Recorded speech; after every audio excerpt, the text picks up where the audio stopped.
Hello mga mare! Welcome to my mini vlog.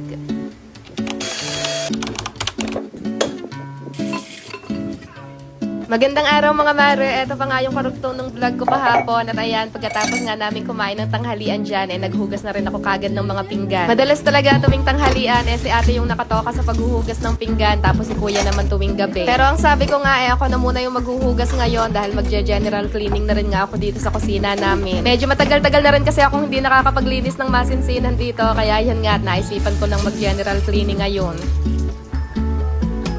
Itong natira naming ulam na paksiw na bangus, sinalin ko lang din muna dito sa lagayan at ang dami din ng mga nagtanong sa inyo kung paano daw ba ako magluto ng paksiw. Siguro medyo natakam sila sa pagkakaluto ko, kaya hayaan nyo mga mare sa mga susunod nating vlog, papakita ko sa inyo kung paano ko siya niluluto. Ito palang mga bakal ng lutuan namin, pinupunas-punasan ko lang lagi yan ng basahan at least once a month ko lang yan hinuhugasan sa tubig para hindi nga kagad mga lawa. Araw-araw ko rin pinupunasan yung dingding at yung tiles dito sa lababo at pagkakatapos nilalabhan ko na rin kagad yung basahan na ginamit ko.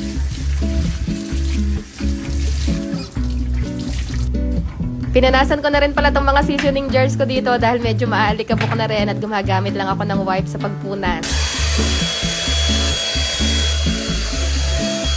Gumamit lang din pala ako ng mini vacuum dyan sa pagtanggal ng mga alikabok at dumi at pagkatapos saka ko naman pinunasan ng wipes.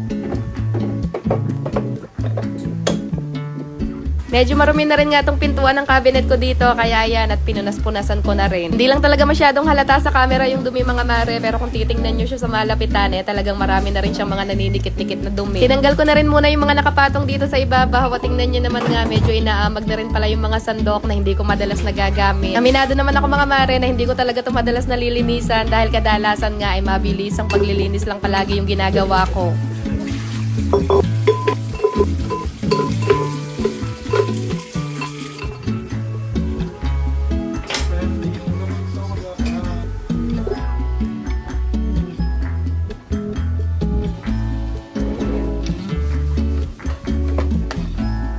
Ma-share ko lang pala mga mare, alam nyo ba, sobrang tagal din bago ko na-achieve na magkaroon ng mga ganitong klaseng aesthetic ng mga gamit sa bahay. Inunti-unti ko lang din talaga yung pagbili ng mga gamit na yan dati dahil alam nyo naman at nag-uumpisa pa lang tayo noon at wala pang mga nag-i-sponsor.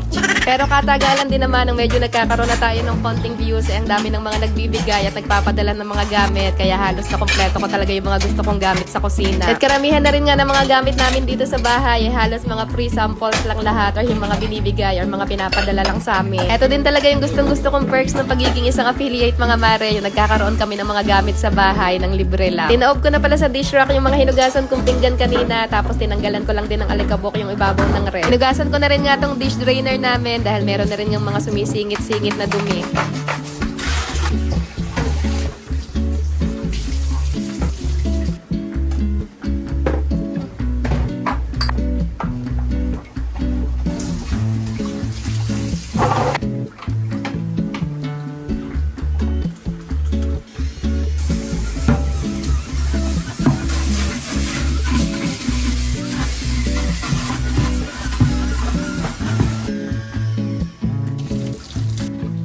Etong electric brush na ginagamit kong panglinis, ma-order lang din online, pati na rin tong pang spray na lagi kong ginagamit. Kaya kung bet nyo rin, ilalagay ko na lang din yung link sa comment section.